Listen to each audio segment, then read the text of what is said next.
Allez, let's go. Donc, Gezerah Shava. Comment ça marche ce truc? Deuxième mida. Donc, ben, Mebina Sheni Liu Gezerah Shava. Velit Chalek Lishmona Chalakim. Et bon, il nous fait son petit plan en 8 parties. Vas-y. Attends, je passe des feuilles, ce sera beaucoup plus simple que petit truc là.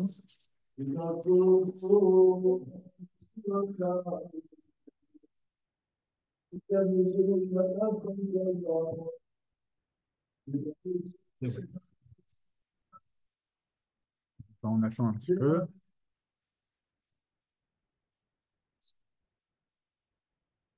Vas-y, ça, vas-y, bien.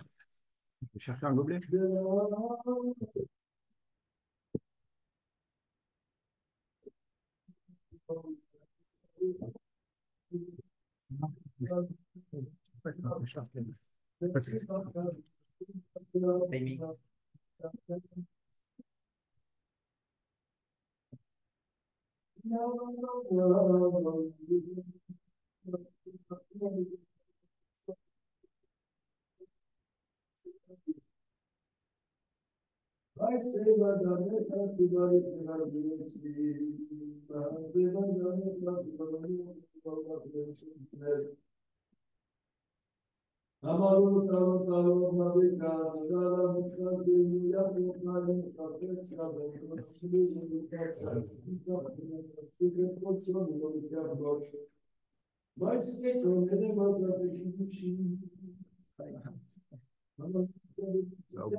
Très bien.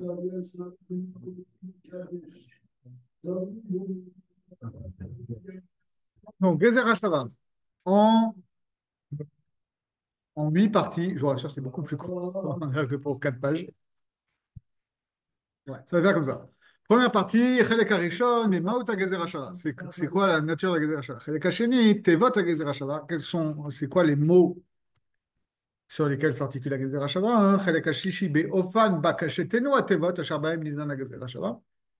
La manière dont on va identifier les mots qui servent de base à la Gezer Hashava. Chelek Haravi, Betnae, Atevot. Veya Hafna, quatrième condition, là ça va être quand même le gros morceau.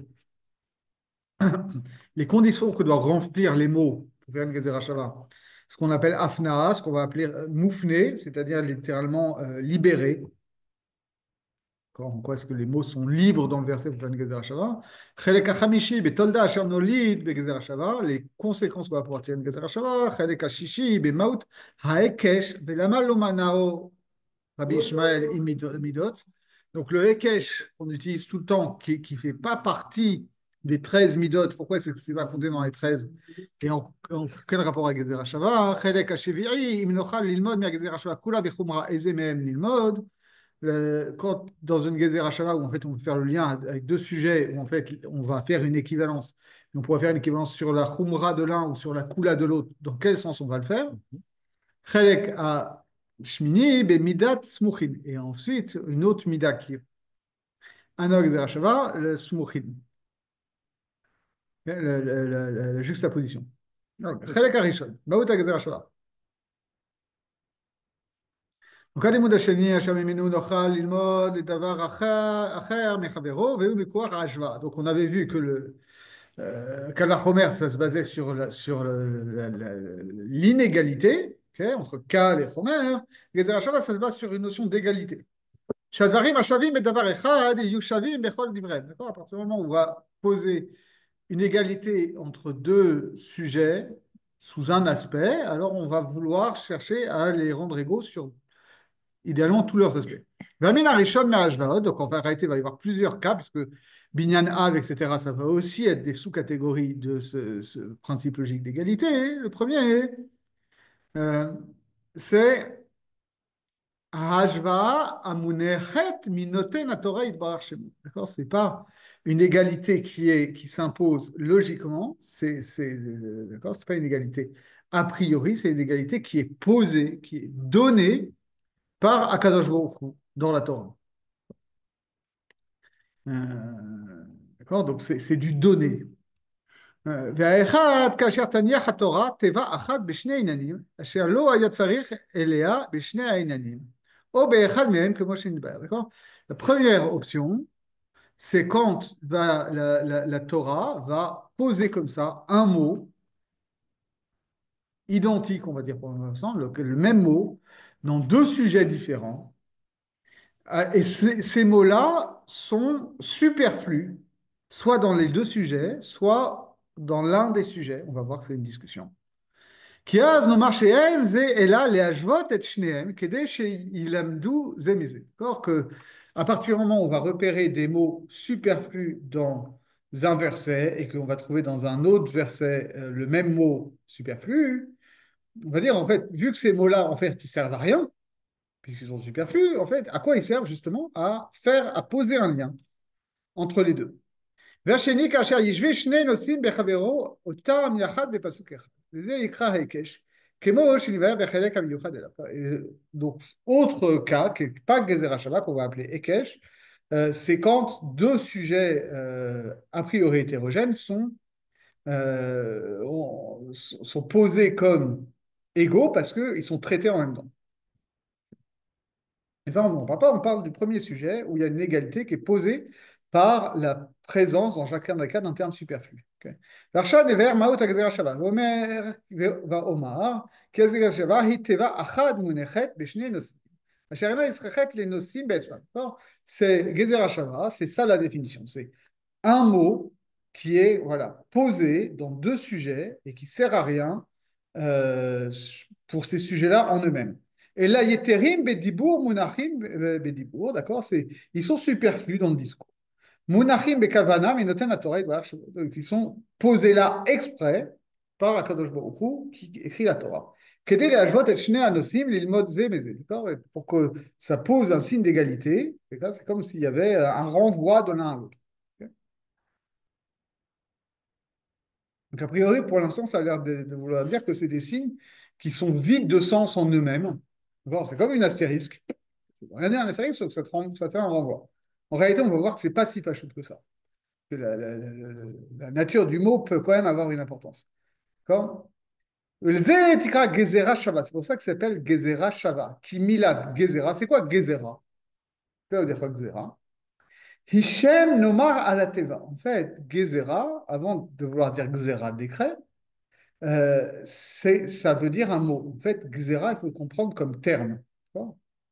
Gazar, c'est du découpage. Ok. Un terme, c'est une partie du discours. Donc là, ici, Gezerah Shava, c'est une partie du discours. Une Gezerah, c'est ça, c'est un terme, c'est un élément découpé dans le discours. Ok. Qui hujvua la ze Hashem l'iyota gezera meotiot asher mehem urkava. D'accord? Pourquoi ça s'appelle un terme? Parce que Akadosh Baruch Hu, il a décrété, il l'a taillé dans le langage en la composant avec ces lettres-là. Mais tu sais, Xera Shei Teva, Shava Beshne Nosim. Donc Xera Shava, ça veut dire ça veut dire un terme identique dans deux sujets, ou Molida Shivui Benem, et qui opère une égalité entre les deux. Donc ça marche si les sujets ils sont éloignés l'un de l'autre. C'est comme ça que ça pose l'égalité, justement, parce que il y a une distance qui est posée dans le texte et que la communauté de ces deux mots fait que ça pose cette égalité. Donc,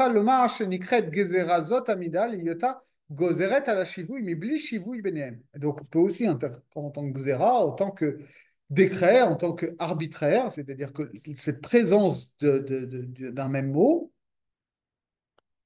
ça, ça impose cette égalité, alors que, par essence, ces sujets-là ne sont pas égaux. L'exéra takatouf, ça s'appelle exéra takatouf, c'est un décret de l'écriture. L'imoud, les hashvotam, betevazo, ameshutefet beshneem. D'accord? Qu'on va apprendre à les égaliser à partir de ce mot-là qui est commun aux deux. ועל כל זה, ועם כל זה, לפי קוצר דעתי, בכל מקום אנו צריכים לחקור ולדרוש ממשמעות הטבע. Ça, c'est un חידוש. Il dit, on pourrait avoir une approche comme ça purement formelle. En disant, ok, voilà, Xerat Akatouv, qu'il y a deux mots qui sont présents. Si tu ne comprends pas comment ça marche, que je m'en il t'a mis deux mots, et ces deux mots-là, en fait, ils n'ont aucune importance dans leur signification propre. C'est juste des astérisques qui renvoient. Il dit, malgré tout, moi j'ai tendance à penser qu'il faut s'interroger sur le sens de ce mot-là. Chez Torah, Torah au sens de Toré, d'accord, de Yoré, d'accord, qui nous renseigne Alma Sheratsa chez Nilmod Zemizé, d'accord? Ce mot-là, il n'est pas vide de sens, il nous enseigne sur le contenu de ce qu'on doit apprendre de cette Gezerah Shabbat. רוצה לומר כי הטבע יש בה הוראה על הדבר אשר בו תרצה התורה להשותם בו. וכאשר תראה השתלטותנו בביורנו לספר הזה, לדרוש על זה בכל מקום אשר תמצא יד שכלנו לברר לו. Il dit, je vais m'efforcer de faire ça dans tout mon commentaire de Torah de Kohanim. Chaque fois qu'il y a une Gezerah Sheva, pas juste dire, oh ok, Gezerah Sheva, Gezerah Takatouf, c'est comme ça, mais de comprendre en quoi est-ce que ce mot-là, il est opérant dans le sens qu'on donne, dans l'enseignement qu'on a dit de la Gezerah Sheva. Okay. Donc ça, c'était la première théorie, c'est quand même beaucoup plus court que sur... Oui. חלק השני, בתיבות הגזירה שלה. תיבות אלו הם על הרוב שווים בתוארם והרכבתם, וגם במובן מהם. Alors, le plus simple, c'est la majorité des cas, c'est qu'en fait, c'est le même mot, au sens où c'est la même racine, c'est la même forme, et c'est le même sens. Plus simple comme ça. Ça, ça paraît assez évident, ok? C'est exactement le même mot. Okay. Ok. C'est le même mot qui a la même forme grammaticale, le même sens. Mais il dit, c'est pas toujours comme ça. ולפעמים ישמשו לזה אף על פי שלא יהיו דומות באותיות, בתואר הרכב, יהיו שווים במובן מהם, ויראו על עניין אחד, אף על פי שיהיו מילות שונות. Il y a quand même des cas, et c'est un des cas les plus connus, en fait, il nous fait une gezerah shava sur deux mots qui, en fait, sont pas les mêmes. Au sens où c'est pas la même racine, soit c'est pas la même racine, soit c'est pas la même forme grammaticale, soit c'est pas les deux, mais c'est le même sens. On comprend bien que c'est le sens qui est opérant ici. D'accord, on voit ça, et notamment Zoï Sheva et Zoï Bia. D'accord, à propos de Zébéché Nagea Batim. D'accord, c'est une formule qui est connue comme ça. C'est Rabbi Ishmael qui dit comme ça. Il fait une Gezerah Sheva où il y a marqué dans Nega et Abatim, ok, quand il y a des maisons qui sont touchées par la Tsarat, il faut que le Kohen il vienne constater. Ok. Mhm.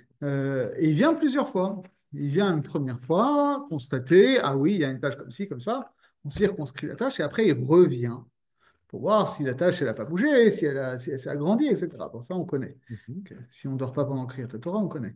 Euh, et, euh, et donc, dans le premier verset, on parle de où va Cohen, le Cohen il vient. Et dans l'autre passouk, on dit Veshava Cohen, d'accord? Et le Cohen il revient. C'est pas le même mot. Mais Rabbi Shmuel il fait une Gezerah Sheva, il dit c'est la même chose, même idée. Okay. Donc la halachot du premier cas, ils vont être les mêmes que le deuxième cas, d'accord? Même si c'est pas le même mot qu'on emploie. D'accord? Ketiv beshavua hesger rishon veshav hakohen beyom hashevi vera ou besger hasheni.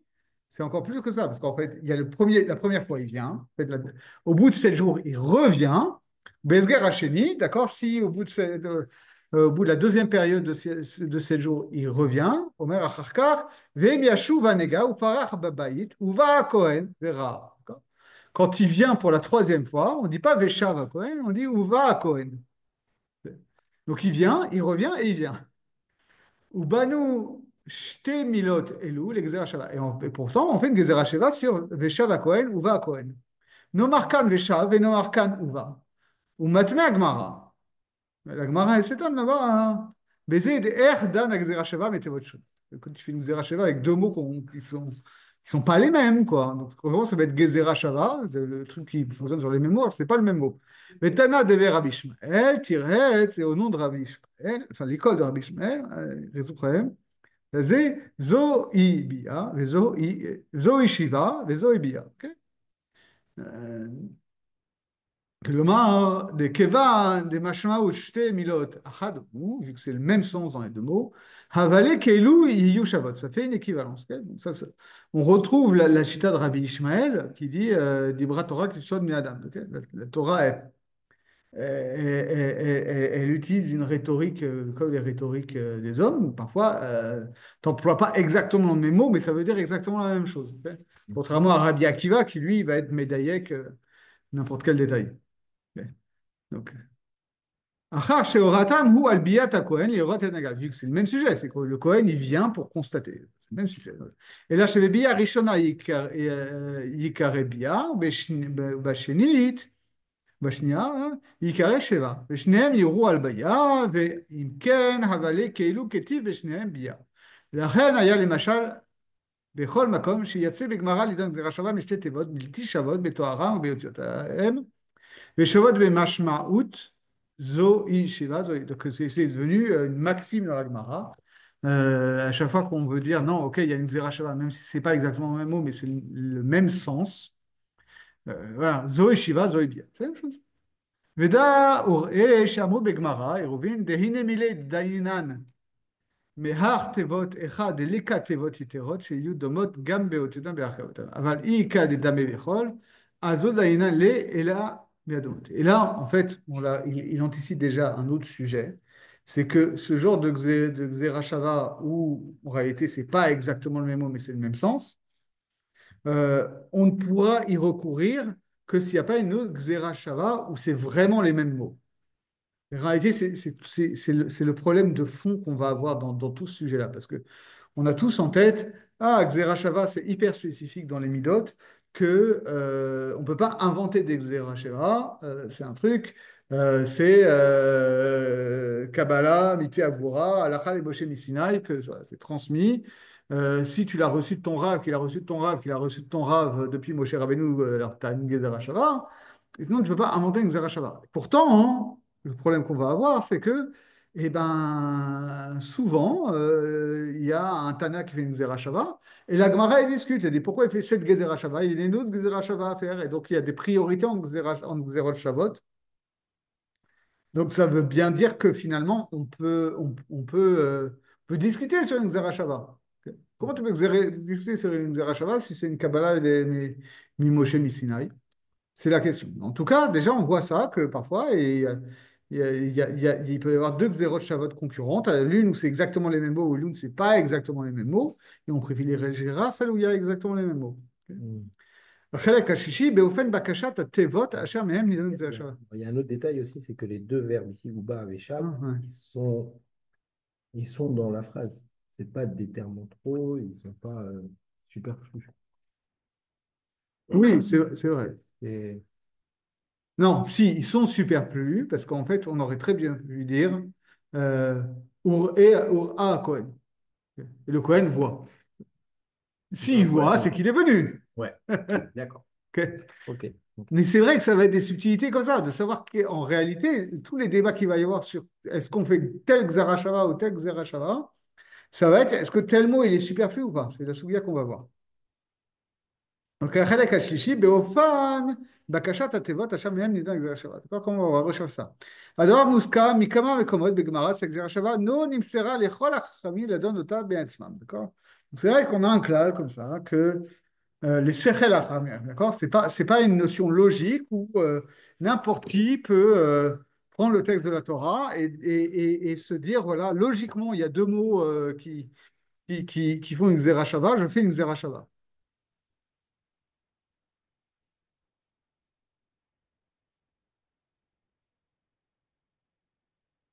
Et là, mais comment ta chère Bahem nidrosh à xerashava? Va y chercher un peu.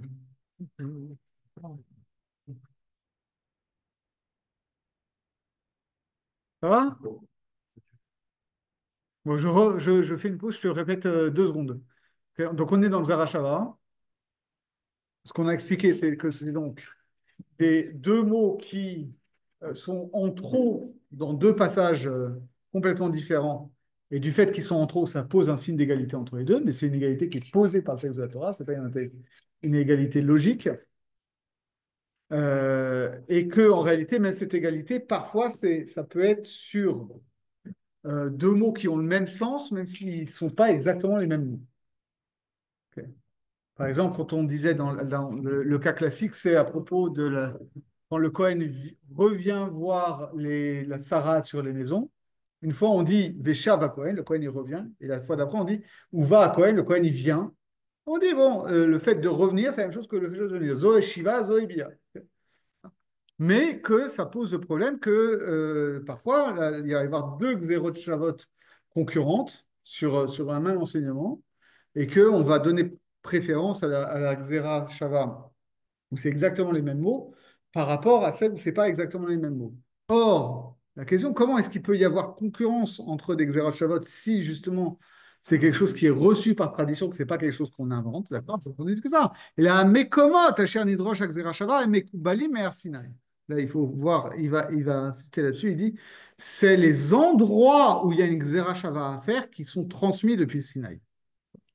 En réalité, comme il va l'expliquer, contrairement à ce qu'on croit souvent, c'est pas exactement la Xéra Shava dans toute son ampleur et sa précision qui est reçue du Sinaï.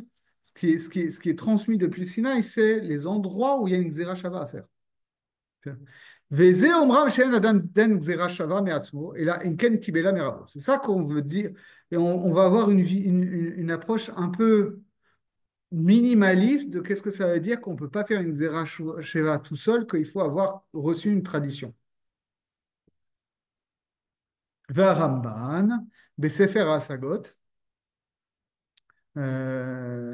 Amar, Sheatam Beze, ou Mipne, Sheatevot Baou Betorah Kefulot ou Mechupalot.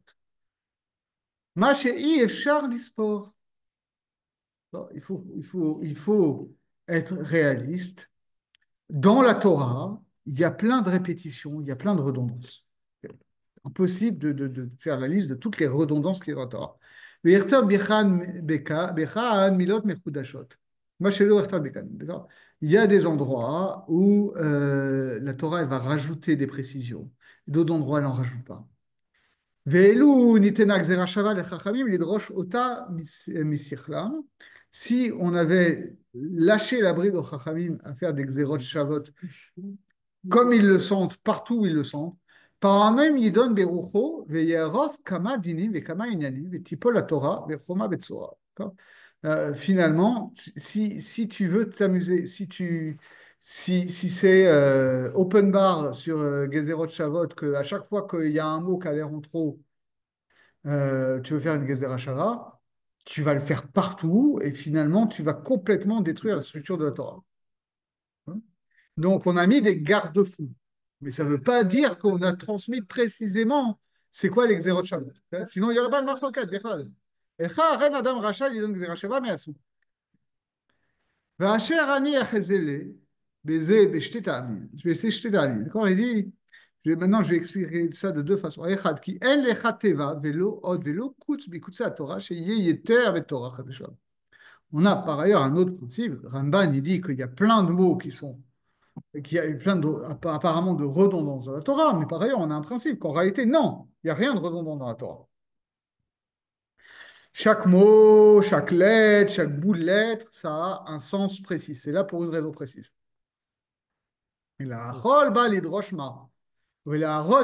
Chaque chose, elle vient donner un enseignement, elle vient faire quelque chose. Parce que là, c'est intéressant, il part sur un langage métaphysique qui bilshon la Torah kedosha, anetzelet ve'asechel apashut haeloki.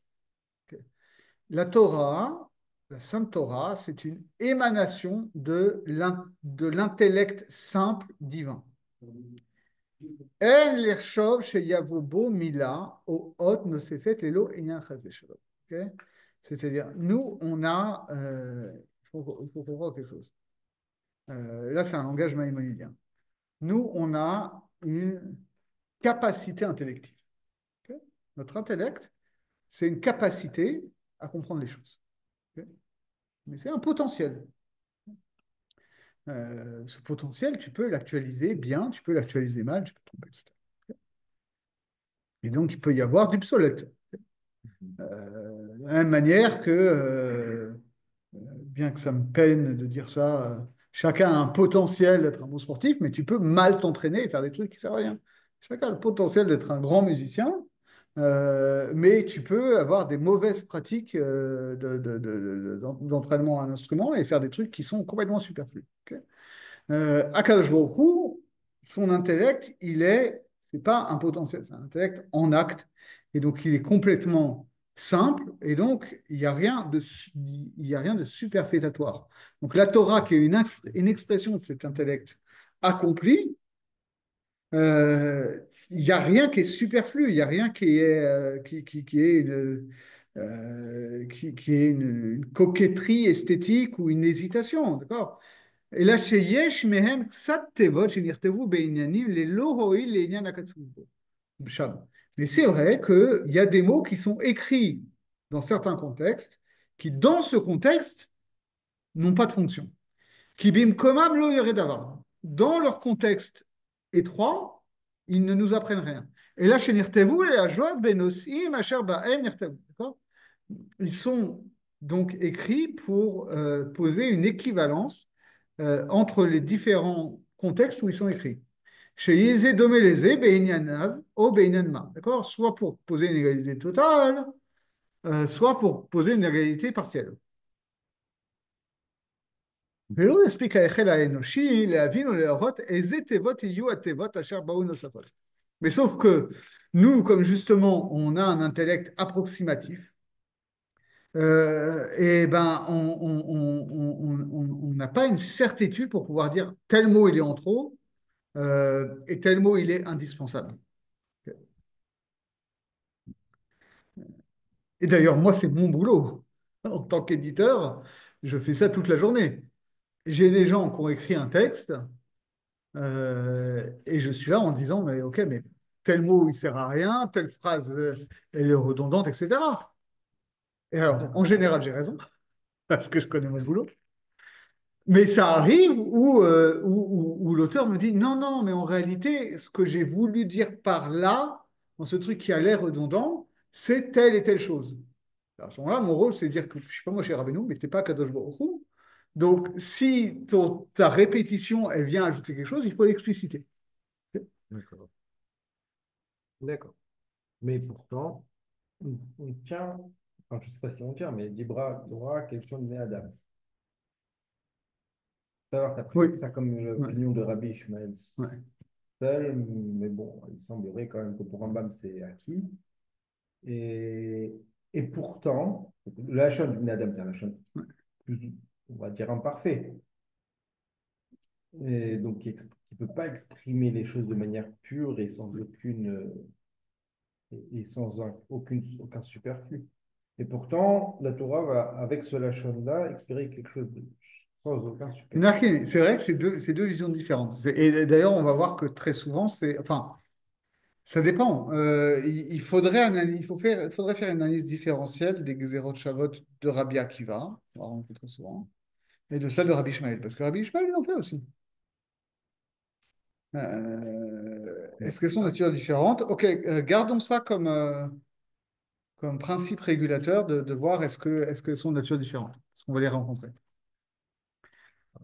Ok. Euh,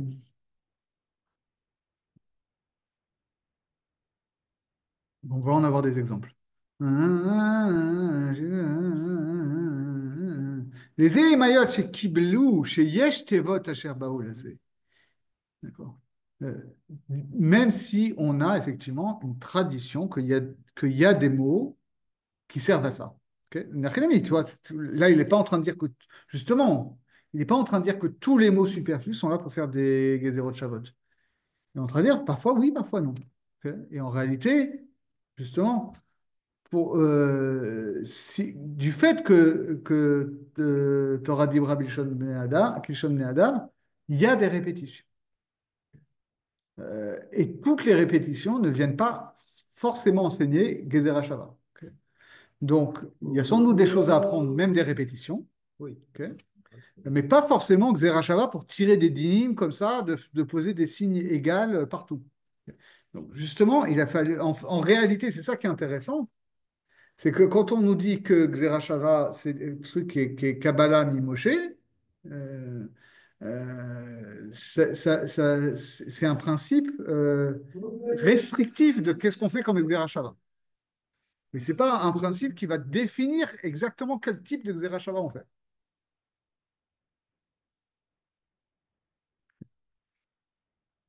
מפני שהשכל האנושי כאשר ידרוש זה יראה לנפשו מלומר על שום תיבה מהתורה שהיא נוספת. Du fait que, voilà, on sait qu'il y a d'un côté des choses où ça fonctionne que Zerachava. De l'autre côté, soit on va faire des Xerot Shavot n'importe comment, soit au contraire, on va se dire, oh là là, attention, mais on pourrait faire des Xerot Shavot n'importe comment. Et donc, on va faire attention. Peut-être que ce mot-là, il n'est pas vraiment en trop, parce que finalement, moi, je crois qu'il est en trop. Peut-être qu'il vient nous enseigner un truc précis que j'ai pas capté, et donc il n'est pas justement libre pour une Gezerah Shavah. Qui bedvada elo davar rekhu, d'accord? Peut-être que parce qu'encore une fois, Gezerah Shavah, ça fonctionne sur deux mots qui sont superflus. Pour qu'ils soient superflus, il faut qu'ils aient certes un sens en eux-mêmes, mais qu'ils n'aient pas de sens dans le contexte. D'accord. Pour pouvoir affirmer avec certitude que tel mot n'apporte rien dans le contexte, ça sous-entend qu'on a maîtrisé le contexte. Or, on n'a jamais maîtrisé le contexte. D'accord. Peut-être qu'il nous paraît vide de sens parce qu'on n'arrive pas à le lire. Mais chez Kavanat, Torah, Rabbi Sport, parce que finalement, le sens que met la Torah dans chaque mot, il nous échappe. C'est infini. Ben Yacholet Besechel Aenoshi, le Akif Otam, et que donc le texte humain ne peut pas faire le tour de tout ça. Bezelo Yeda Lixor Ezehi Ateva Nosefet Acharlo Ba Ela Le Ashvot Anosim. D'accord. Donc en réalité, c'est ça qui est subtil dans le Zerachara. C'est-à-dire que il y a un principe, effectivement, de l'omnisignification de la Torah. Tout dans la Torah a un sens. Ça, il n'y a pas de problème. Maintenant, Xerashava, c'est un peu le cas limite de cette omnisignification de la Torah. C'est que le sens de la Xerashava, c'est le non-sens en quelque sorte. C'est le fait qu'il n'y a aucun mot superflu dans la Torah, euh, mais il y a quand même des mots qui sont superflus dans leur contexte Oui. et qui servent pour la Xerashava. Or, comment tu fais la différence entre un mot qui est superflu dans son contexte et un mot qui a son sens dans son contexte mais que tu ne l'as pas saisi? On a envie de dire, c'est si tu enlèves le mot, tu perds rien dans le sens. Oui, C'est-à-dire sauf que non, sauf que parfois tu crois que tu perds rien, mais en fait, il y a un truc que tu n'avais pas vu. On va voir dans les exemples. ובזה לא ידע לגזור איזה היא התיבה הנוספת אשר לא באה אלא להשעות הנושאים. ולא ידע זה זולתי מי שהכינה וגם חקרה וידע מוציאה ומוביאה. וזה בטוב טעם ודעת אמרו שאין דנים בתיבות דומות איזה שיהיו אלא אם כן קיבלה מהר סיני מפה אל פה. Donc en réalité, ce qui est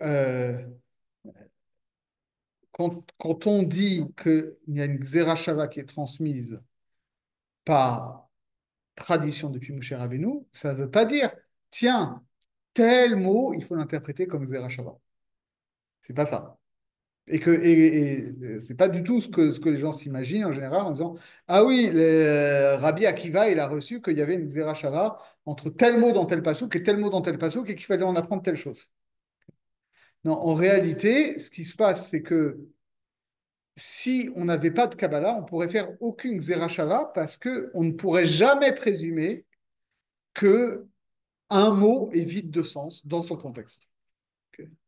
En fait, la seule tradition qu'on a sur une Zerachava, c'est de dire, voilà, dans tel verset et dans tel verset, enfin, a priori au moins dans tel verset, et en fait souvent dans tel couple de versets, il y a un mot qui est vide de sens dans son contexte et qui sert à une Zerachava.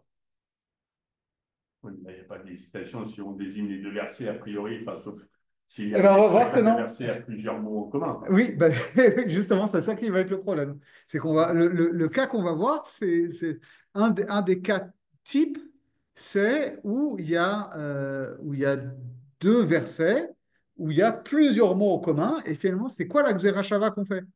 Parce qu'en réalité, tout ce qu'on a reçu, c'est qu'il y a une Xera, enfin, en tout cas dans sa Shita, ça va C'est être dur de dire. discuté. Parce qu'en pratique, Moshe Rabbeinu, il transmet quand même les halachot aux Ékénim.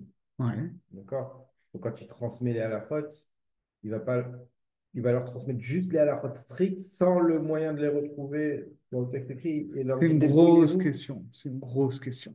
Je veux dire, j'entends de dire Ouais. on a perdu une certaine transmission, mais on a gardé que entre tel et tel, il y a une Xéra Shabbat, Ouais. maintenant on va essayer de la retrouver. Ça, j'entendrai. Mais dire il va nous transmettre juste l'endroit où il y a la Xéra Shabbat, mais sans nous la donner complètement, Lui, c'est sa ça, chita. C'est ça, vrai que c'est difficile, mais on va voir ça, comment il élabore. Mais c'est intéressant. Mais attends, ma chérie, bon, deuxième raison. Ok. Ou mipnei shehakdamot asher amidot hem yaduot lהם. D'accord. Pour toutes les autres méthodes d'interprétation, leur principe, דרך משל כולות וחומרות, נושא הקל וחומר, והבדל הילדים בבניין אב, le fait qu'il y ait kula vechumra dans un kal vachomer, qu'il y ait des différences entre les deux prémices d'un binyan av, etc., etc. Les Elon Nishar, les Sechel, Malasot Bézé, et là, les Arkiv, Otam, et le Olin, Mehem, Atolada. Ok. Tous ces principes, toutes ces méthodes d'interprétation, c'est des méthodes d'interprétation rationnelles.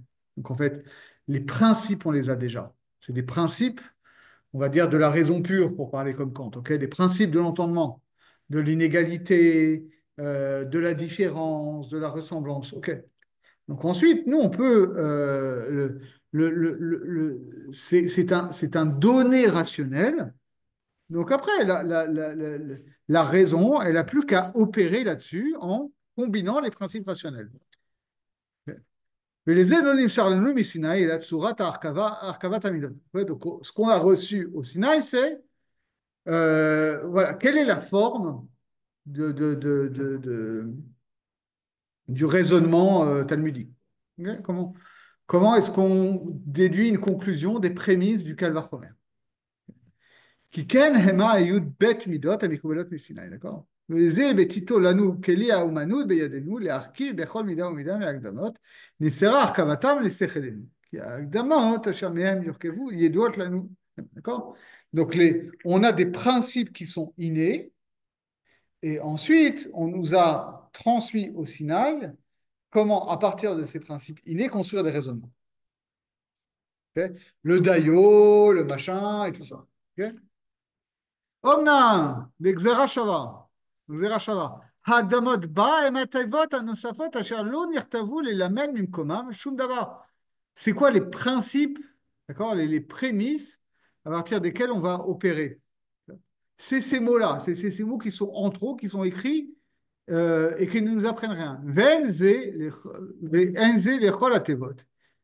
D'accord. Et ça ne concerne pas tous les mots. Ce n'est pas un principe universel que tous les mots veulent rien dire et qui servent juste pour faire des signes d'égalité. En réalité, on est en train de nous dire, voilà, c'est-à-dire, d'un côté, dans les autres midotes, tu as des principes logiques qui sont distincts des mots. Ok. Mais là, on te dit non. Là, c'est des mots. Sauf que tu dois, c'est où est Charlie? Ok. Où est Charlie?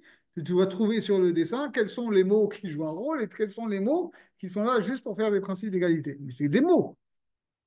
Pour voir enfin, le manque de signification du mot, il y a quand même un principe logique derrière. Oui, sauf que comme il le dit, c'est comme ça rejoint ce qu'il disait en premier point, c'est que il faut avoir une approche critique de ça. C'est que on peut présumer, mais on peut avoir aucune certitude quand on est dans le domaine du sens. Et de fait, c'est ça qui est intéressant, c'est-à-dire quand tu es, quand tu dans la logique formelle, Calvar-Homer, ou quand on dans l'algèbre, l'algèbre, il n'y a pas d'interprétation. Ok. C'est de l'opératoire. Quand tu es dans l'élément du discours, tu n'es plus simplement de l'opératoire. Tu es dans de l'analyse du sens, dans de l'heuristique, et c'est beaucoup plus flou, quoi. Et de fait, Et la plupart des mots, ce n'est pas le cas. Venzel et cholatevot, qui rouvam, baoul, idrasham, idrashot, anidrashot. Bah, d'accord. La plupart des mots, ils ne sont pas là pour faire des gazera shava. Ils sont là pour apporter un élément de sens précis. Les achi, kevan des rouvam, mena, et là, les drasha. Mi yochal, les avdin, benehem, ad sheda, les varer, atevot, achar, lo baou, et là, la joie, anosim, achar, barim, nachtavu. D'accord.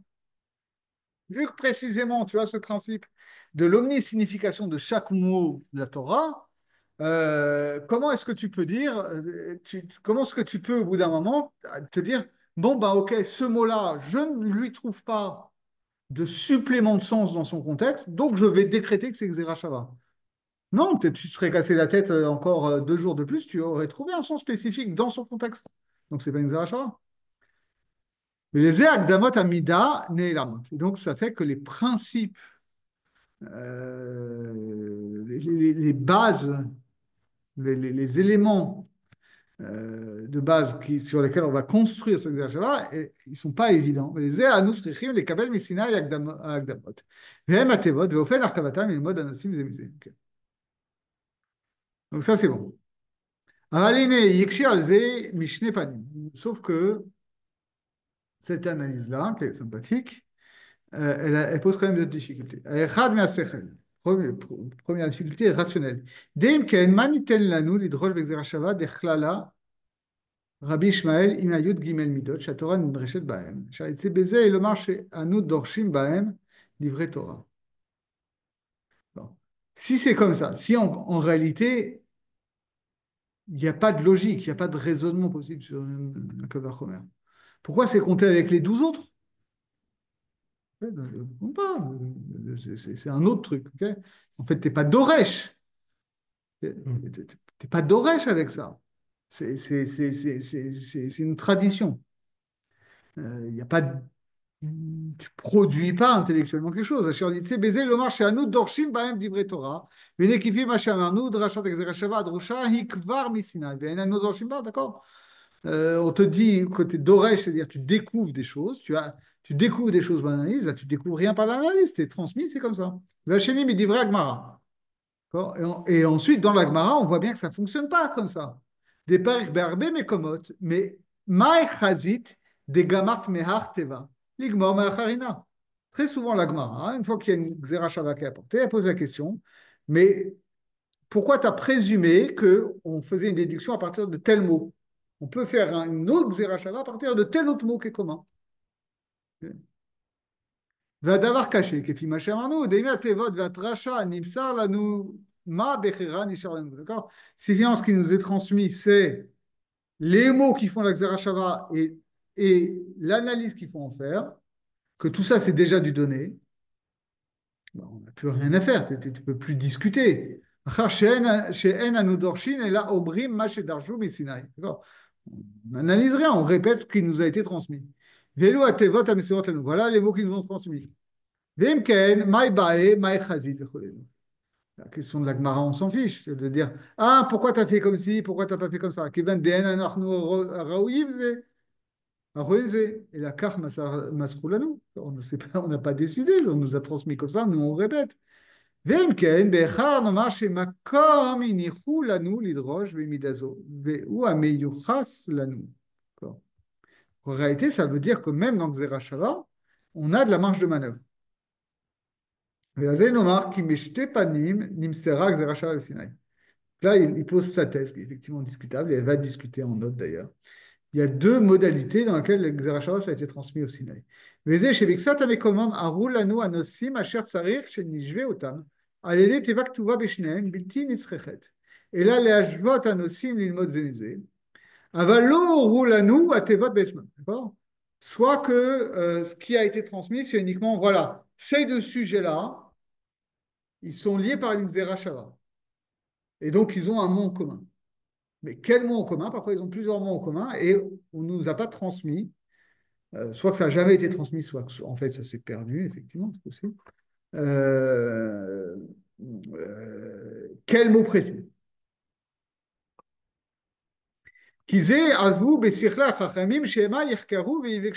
Donc, ils ont laissé les Chachamim finir le job et de trouver quel mot précisément est opérant dans la Xerashava. Velo yare od asechel miler korze. Et donc à ce moment-là, on a enlevé les préventions intellectuelles qu'on avait de dire attends, on peut faire n'importe quel zerachava. On a dit non, là, il y a une zerachava à faire, fais-la. כיוון שכבר דרשו אותו לחקור במה שאמרו לו, שבשני הנושאים האלו יש תיבה נכתבה ונוספת בשניהם. וזה נדרוש זה ונבקש היותר שוות, היותר יתרות, כפי פשט הכתובים בעניין. ראיתי, donc sa théorie, c'est de dire voilà, on nous a transmis le sujet en nous disant voilà, ces deux sujets-là, ils sont liés par une Zerachava. C'est versé. Verset, enfin, verset, mais verset qui relève de deux sujets halachiques différents, quoi. En disant, voilà, il y a une Xerashava qui existe entre les deux, mais maintenant, débrouille-toi. Et la dracha, ça va être ça, c'est de trouver sur quel mot s'appuie la Xerashava, et donc, de fait, qu'est-ce qu'on en déduit. C'est pas impactant, quel mot? En fait, le mot, lui, il est là juste pour faire le lien. Après le lien, on lui fait dire ce qu'on veut. Alors, justement, non. Justement, c'est ce qu'on va voir après, c'est qu'en fonction de quel mot on choisit, la conclusion qu'on en tire est différente.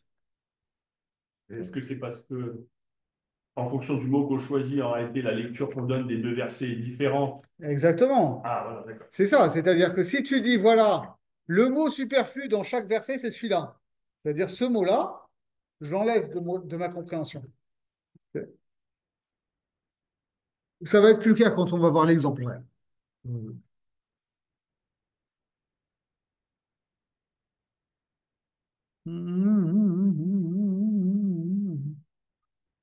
Donc on va pouvoir quand même s'interroger sur quels sont les mots qui sont les plus identiques, quels sont les mots qui sont les plus superflus, et donc en fonction de notre lecture du verset, chat du verset, d'accord? Yoter morot ala davar anilmad, kefi macheniver ezrat. Ou parfois on va identifier le mot qui fait Xerashava en fonction de la conclusion à laquelle on veut arriver. D'accord, qu'il soit plus, pas parce qu'on pose la conclusion artificielle, mais parce qu'apparemment, peut-être on sait la conclusion à laquelle on va arriver, et on ne sait pas quel Xerashava on fait, et on va dire la Xerashava, elle est articulée sur tel mot, parce que c'est tel mot qui amène le plus clairement à telle conclusion. Dans ce cas-là, à quoi sert l'exéra-shava? À quoi sert d'identifier l'exéra-shava? Est-ce qu'en réalité, c'est pas pour lire les deux versets? C'est pour avoir une lecture des deux versets? Parce Ouais. que si j'ai la conclusion, Ouais. à la rigueur, c'est un exercice Ouais. de style intellectuel. Bon, ok, mais j'en ai rien à faire. Sauf si c'est parce que dès lors que je sais que j'ai une Xerashava, si j'identifie les mots qui permettent la Xerashava, alors j'aurai une lecture des versets qui va m'apprendre des choses par la Ouais. lecture de ces versets, mais pas par la Xerashava, enfin, pas par la Ouais. conclusion. Oui, oui, ben, en réalité, c'est ça tout ce complexe. C'est-à-dire qu'on va avoir deux sujets qui sont soit complètement hétérogènes, soit en fait proches mais incomplets tous les deux. Et on va avoir une Xerashava. Et la question, ça va être de dire, voilà, comment est-ce qu'on identifie la Xerashava? Est-ce que c'est en fonction des mêmes, que c'est plus le même mot? Est-ce que c'est des mots qui sont plus superflus dans chacun des contextes? Ou est-ce que en réalité, on vise une conclusion qui est déjà préposée? Là, il dit, il va nous expliquer, donc il nous expliquera. Et donc, c'est la Xerashava, elle s'explique sur tel mot qui est plus congruent avec telle conclusion. וזהו עניין התמיהה דקה מטמא בגמרא, באומרו מאי חזית. Donc, quand la Gemara elle dit ça, quand elle pose la question, pourquoi tu as déduit de tel mot alors qu'on aurait pu déduire de tel mot? En fait, c'est ça le processus qu'elle fait. C'est le processus d'identification de quel Xerasheva exactement on fait. Alors, je ne sais plus où est accrochée la note, mais il y a le Rabbah, il apporte une autre lecture qui est intéressante aussi. Je la rapporte tout de suite rapidement. Il dit, lui, il voit pas comme ça. Il dit pas non que la transmission, elle est incomplète. Elle est que la transmission, elle est complète dans son aspect formel, au sens où on nous dit, voilà, ces deux versets-là, ces deux mots-là. Ok. Mais parce que la Gemara veut s'interroger sur justement le sens de cette Zarashava. Pourquoi est-ce que c'est ce mot-là qui est signifiant, que précisément ces mots-là sont vides de sens dans leur contexte respectif, mais ce choix de mots-là pour faire la Xerashava, lui, est signifiant.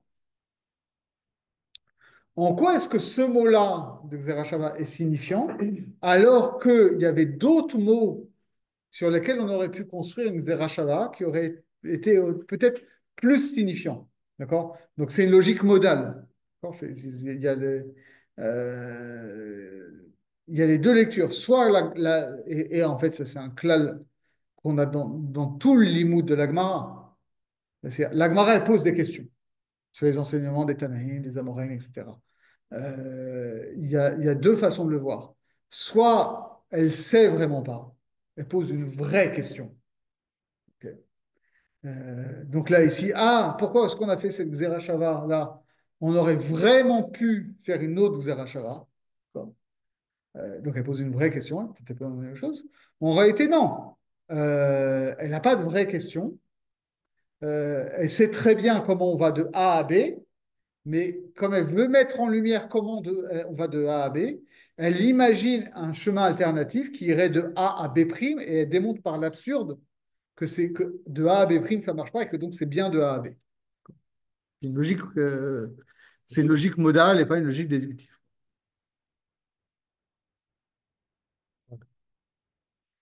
On a envie de tirer le deuxième, vu que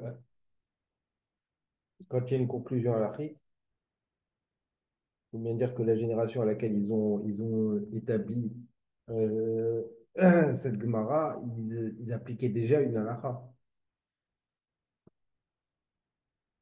Euh,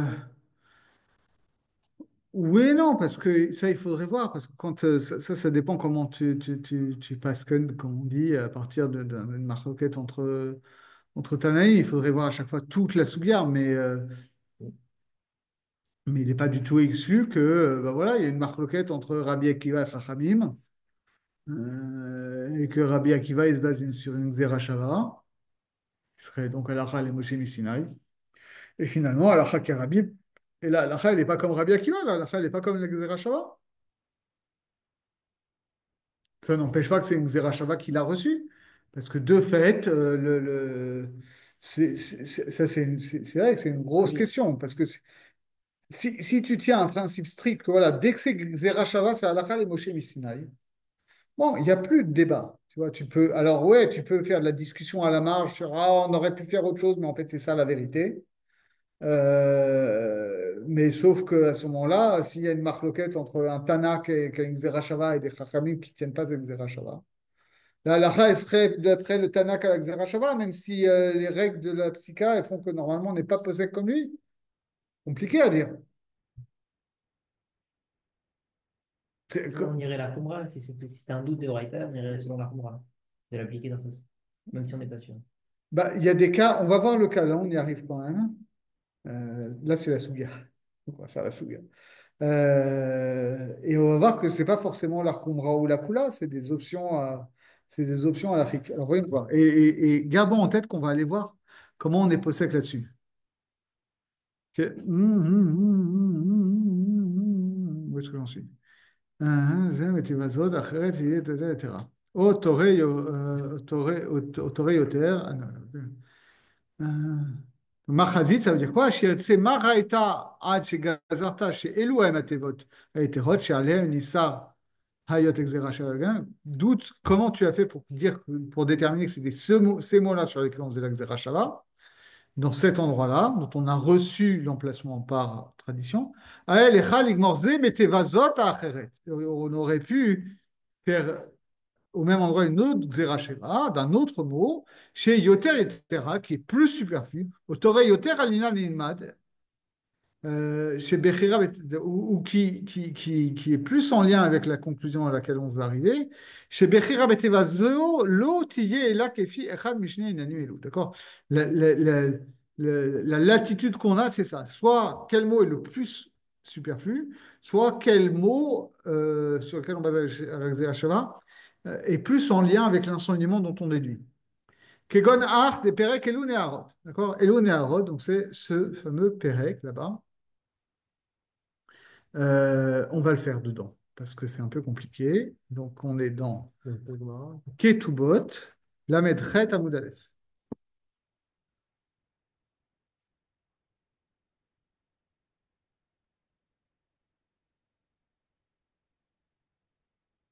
Que je n'ai pas téléchargé, que je vais télécharger.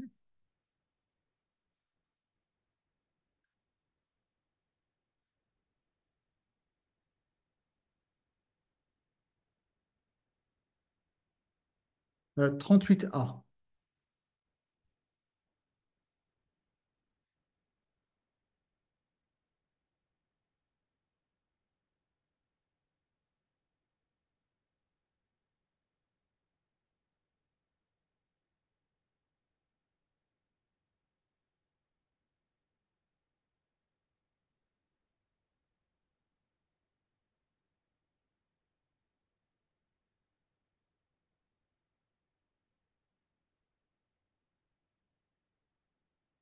Hop, hop, hop, hop, hop.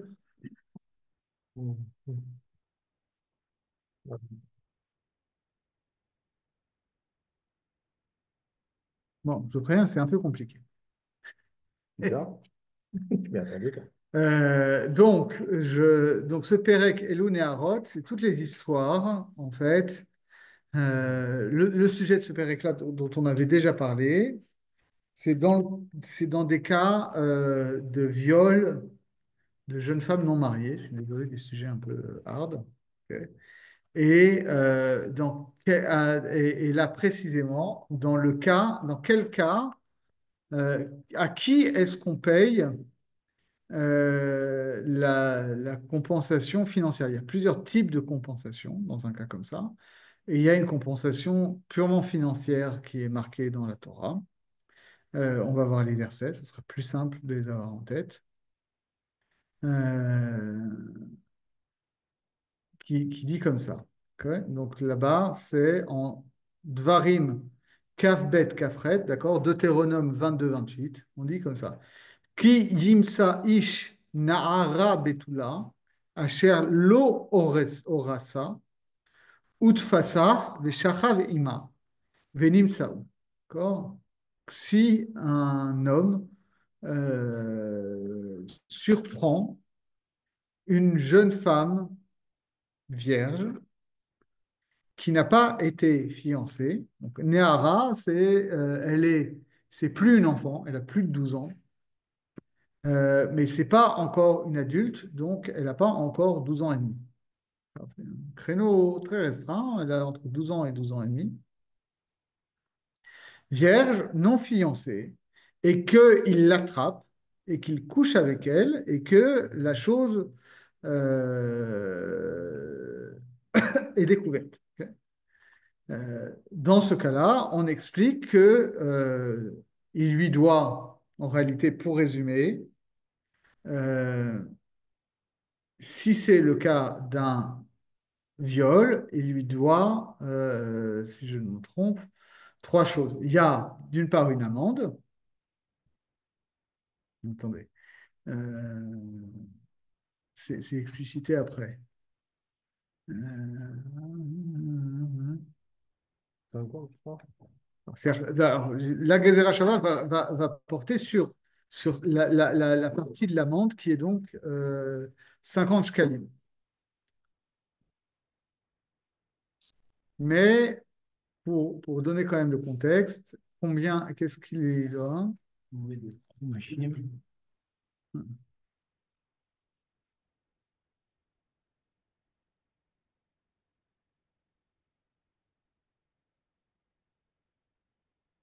Oui, ici.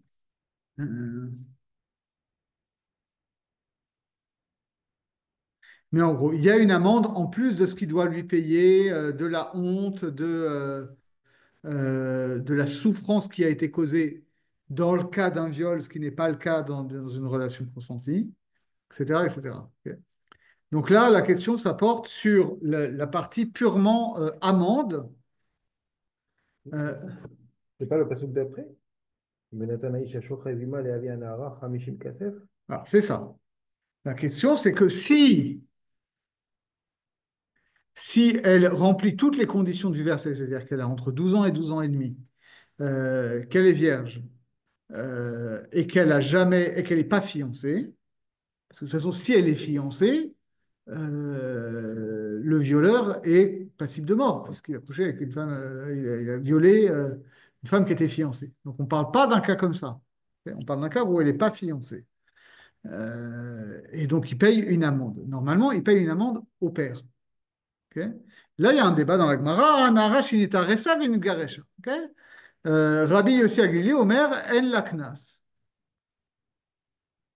Rabbi Yossi Aglili, donc un cas, on imagine un cas où en fait, c'est pas qu'elle a jamais, elle a toujours entre 12 ans et 12 ans et demi, elle est toujours vierge, mais c'est pas qu'elle a jamais été fiancée, c'est qu'elle a été fiancée et les fiançailles ont été rompues, elle a été divorcée sans jamais être mariée. Ok. Donc Rabbi Yossi Aglili, il dit, bon, bah, ça rentre plus dans le verset. Parce que le verset parle que d'une jeune fille qui a jamais été fiancée. Donc là, les 50 KSF qu'on doit donner au père, c'est caduc. Ok. Rabbi Akiva dit Yesh la knas ou knasa le'atzma. Non, non, il y a le violeur ici doit bien payer une amende compensatoire de 50 KSF.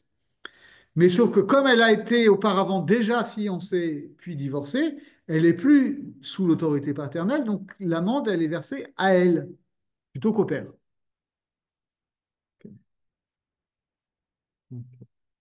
Maïtame de Rabbi Yossi Agalili. Bon.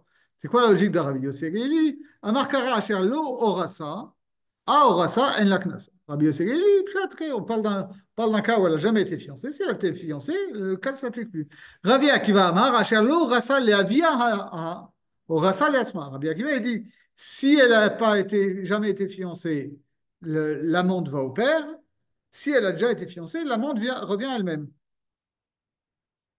Pour ça, c'est un passé.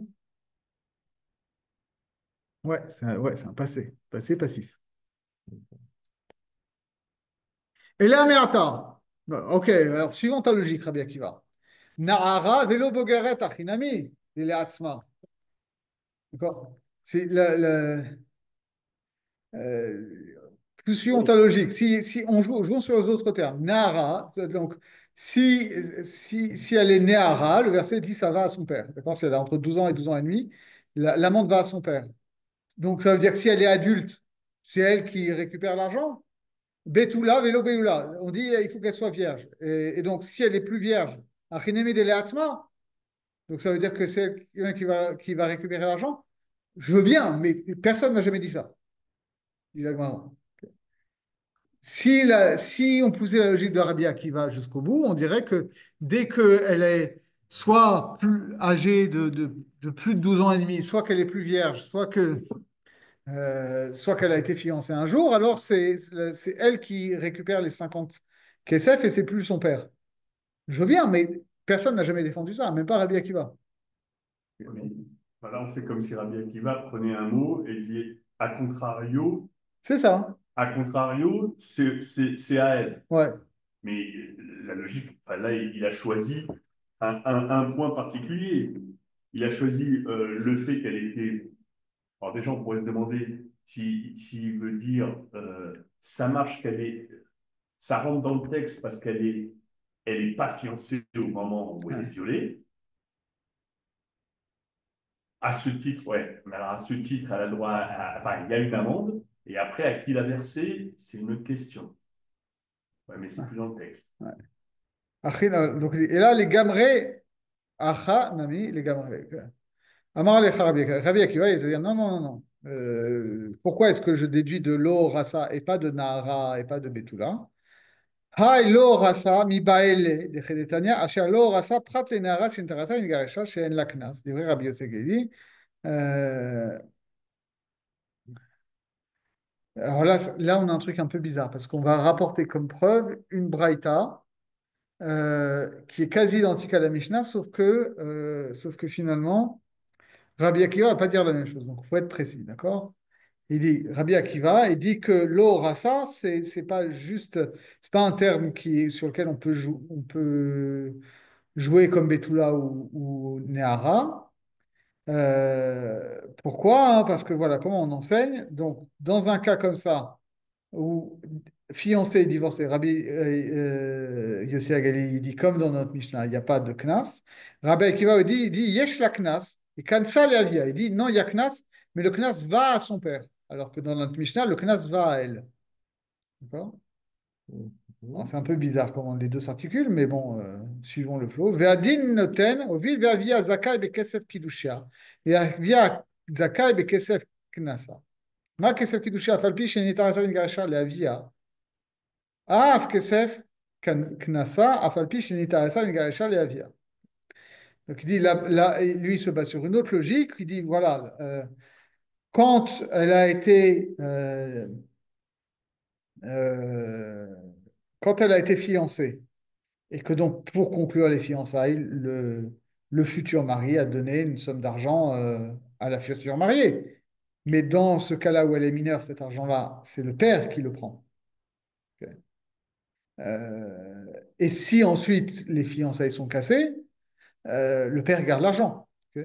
Donc il dit là aussi, dans un cas comme ça, le père ne perd pas son droit à l'argent parce qu'elle aurait été fiancée puis divorcée. In ken matal mulomar asher lo rasa, d'accord? Et là, c'est pour ça que c'est important. Donc finalement, en réalité, pourquoi est-ce qu'on apporte cette braïta qui contredit la Mishnah? C'est pas pour la conclusion qui est complètement différente, c'est que enfin, c'est un peu bizarre quand même, hein. C'est un peu bizarre parce que, en tout cas, dans la braïta, finalement, le Asher Lo Orasa ne joue aucun rôle, puisque qu'elle ait été fiancée ou pas, ça ne change rien. Puisque soit elle est fiancée et pas divorcée, et donc ce n'est pas le cas dont parle le Passouk, puisque si elle est fiancée et qu'elle se fait violer, le violeur, il est passible de mort. On ne parle pas de ça. Donc si on dit qu'elle n'a pas été fiancée, c'est il y a deux cas. Soit elle n'a jamais été fiancée. Donc finalement, dès que tu me dis que c'est une jeune fille vierge, elle n'a jamais été fiancée a priori. Et donc, si elle a été fiancée, c'est plus le cas. Donc, qu'est-ce que vient apporter qui n'a pas été fiancé? Ça vient pour faire une différence. Enfin, pour Rabbi Yossi, ça vient faire une différence entre si elle a été fiancée et divorcée. Si elle a été fiancée et divorcée, c'est plus le cas. Pour Rabbi Akiva, qu'elle ait jamais été fiancée ou qu'elle ait été fiancée et divorcée, ça ne change rien. De toute façon, le violeur doit payer 50 kesef au père. Donc, à quoi il sert le HR Lo Rassa, hein? Dit Rabbi Akiva, ici, Moufné, d'accord? C'est un radical libre, on peut dire comme ça. Le mot est libre pour une Xerashava parce que dans le contexte, il n'apporte rien. La Kishov, il les donne les Mino Xerashava. Donc, il sert à faire une Xerashava. Nomarka Nasher Lo Rasa. Donc, ici, on dit Lo Rasa. Venemar le Alen Asher Lo Rasa. Dans un passage plus loin, où là, on ne parle pas d'un viol, mais qu'on parle d'un séducteur. Hein, qui yifte ish betula asher lo rasa veshacha vima, moar yemaherena lo leisha. C'est dans Shemot 22, 15. Dans notre paracha, effectivement. Quand un homme séduira une vierge qui n'a jamais été fiancée et qu'il couchera avec elle, il faudra qu'il lui verse le montant de sa dot, le montant d'une dot.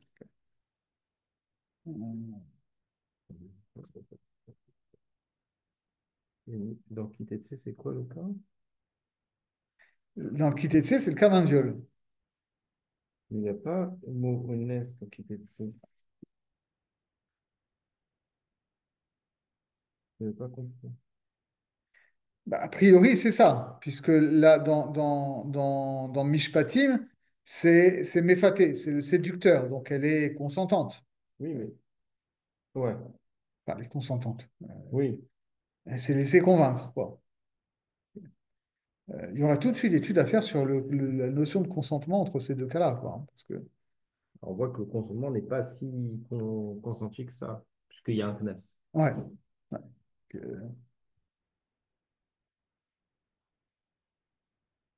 Et donc, de là, dit Rabbi Akiva, hein, on a une Zerachava entre les deux cas. Venomar le'anen jana, ma kan chamishif af le'alen chamishim. D'accord. De la même manière que dans le cas de Kitetse, on nous dit c'est 50. Là-bas aussi, ce sera 50. Moi, les Alen chez Kalim, là, on nous dit Hamishim Kesef, mais Hamishim Kesef, ça veut dire 50 pièces d'argent, mais quelles pièces d'argent? Ok. Et là-bas, on nous parle de shekalim, d'accord, de cycle. Et donc là-bas, et chez nous, ce sera 50 shekalim. D'accord.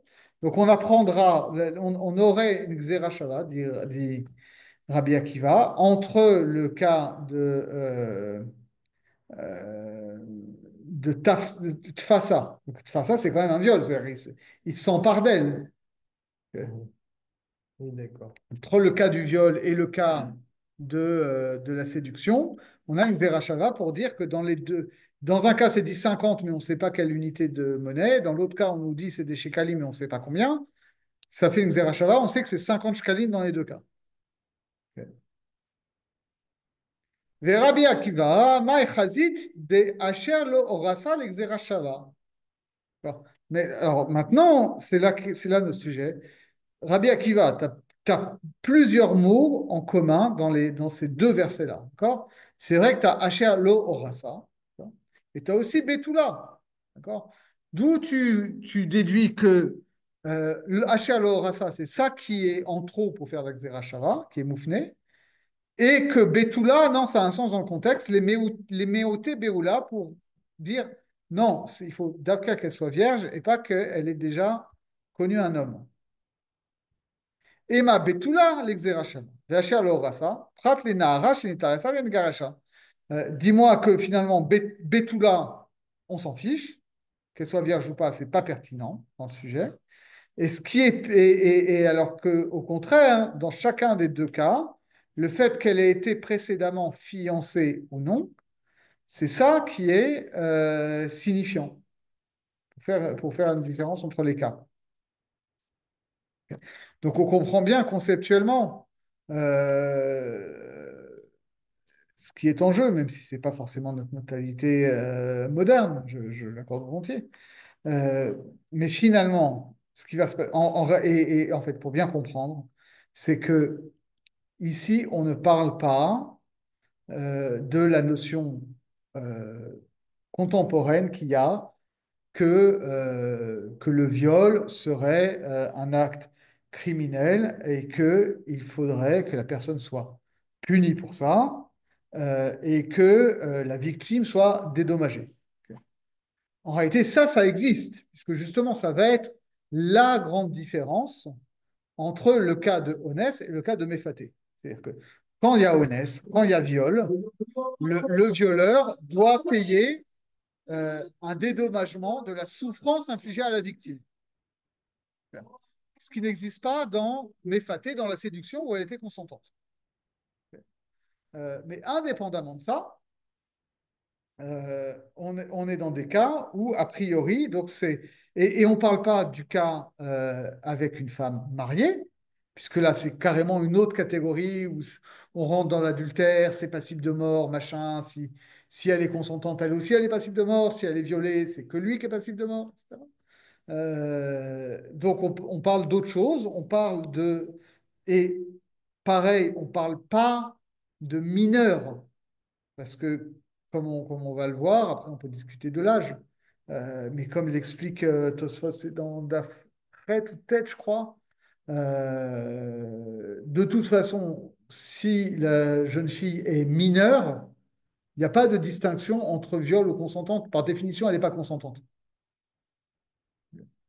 Euh, et ensuite, et donc si elle est fiancée, lui, il est passible de mort. Et elle, de toute façon, elle n'est pas consentante, c'est un viol, donc elle n'a rien.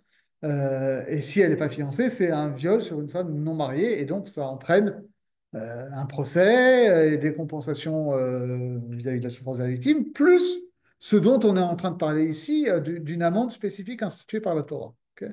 Et là, on parle du cas très précis où c'est une jeune femme qui est plus une mineure d'après la Torah qui est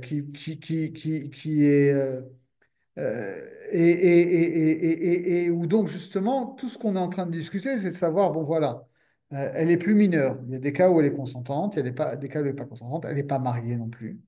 Mais la Torah nous dit que ça fait une différence si c'est une femme qui n'a jamais connu d'homme ou pas. En fait. C'est pas les mêmes conséquences. On peut comprendre aussi conceptuellement que c'est pas les mêmes conséquences, que ce soit un viol ou que ce soit une relation consentie, si c'est la première fois pour elle ou pas. Ça peut s'entendre. Ça peut s'entendre.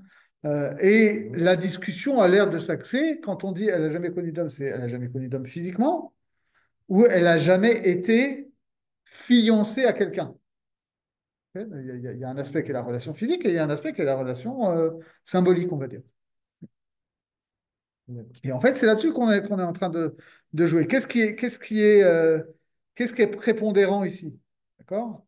Rabbi Akiva, il nous dit non, en fait, ce qui fait vraiment, le fait qu'elle soit fiancée ou pas, qu'elle ait été fiancée ou pas, maintenant qu'elle est divorcée, ça ne fait pas de différence. Ok.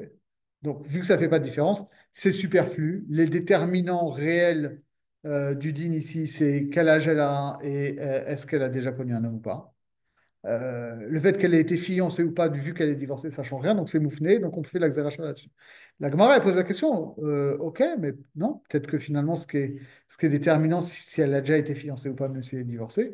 Par contre, qu'elle ait déjà connu un homme physiquement ou pas, ça n'a pas de conséquence à l'Afrique. Ça n'a pas de... Quelles conséquences à l'Afrique, ça? Mais il y a un détail aussi, c'est que le HR le rachat, il n'est pas complètement mouflé, puisqu'il va déterminer si on paye le CNAS à elle ou à son père. Alors, pas dans la Braïta. Pas dans le Braïta. C'est ça le problème. C'est ça la bizarrerie, c'est que toute cette logique-là ne fonctionne que dans la Braïta. Et on a l'air de dire, bon, maintenant qu'on aura une Zeracha dans la Braïta, on pourra la transférer à la Mishnah. Mais d'ailleurs, ça va être discuté après. Ok. Ok. Ok. On arrive à la fin. Ok. Et donc il dit, Mistabra asher lo rasa l'exerashava. D'accord? Sheane koreba nahara betula. D'accord? Non, il y a lieu de dire plutôt que asher lo rasa, c'est ça qui est en trop, parce que finalement, quand tu dis nahara betula, finalement, qu'elle ait jamais été fiancée ou qu'elle ait été fiancée, qu'elle est divorcée, ça reste une Arabitoula, reste une jeune femme entre 12 ans et 12 ans et demi qui n'a jamais connu physiquement d'homme. Ok. Euh, et alors, non, mais tu peux dire l'inverse aussi. Betula, elle exera shava, c'est Betula qui est en trop. Chez Are Nikoreba, chez Alo Rasa. D'accord? À partir du moment où je dis qu'elle n'a jamais été fiancée, ok, qu'est-ce que tu me racontes qu'elle est jeune fille vierge, etc. On est entre gens de bonnes mœurs. A priori, si elle n'a jamais été fiancée et qu'elle a entre 12 ans et 12 ans et demi, a priori, elle est vierge. Ok. Euh, et donc on répond Asher lo rasa mistabra. A ishtane gufa. Vea lo ishtane gufa. En réalité, non, c'est bien le fait qu'elle ait jamais été fiancée qui est superflu. Parce que si le fait d'être vierge ou de plus être vierge, tu ne peux pas dire que c'est totalement insignifiant. Parce que tu ne reviens pas en arrière en fait dessus. Si elle a une relation avec un homme, elle a une relation avec un homme et ça ne changera pas. Alors qu'en réalité, le fait qu'elle ait été fiancée et puis qu'en fait les fiançailles aient été rompues sans qu'elle ait jamais été mariée à ce monsieur, eh ben, pour elle, finalement, ça n'a rien changé. Elle est comme avant. Donc, si tu es dans cette logique-là de Rabbi Akiva, dans la Braïta, effectivement, de dire que dans un cas comme dans l'autre, ce qui change, les 50 shkalim, dans le cas d'un viol, vont à son père, euh, et que donc il y a quelque chose dans le verset qui ne change rien, c'est le fait soit de n'avoir jamais été fiancé, soit d'avoir été fiancé et d'avoir divorcé. Ça, en fait, ça change rien. Mais le fait qu'elle soit encore vierge ou pas, ça change que pour le CNAS. Ça change rien encore une fois, je précise, au fait que s'il l'a violée, il doit lui payer les dommages psychologiques qu'il lui a causés. C'est clair.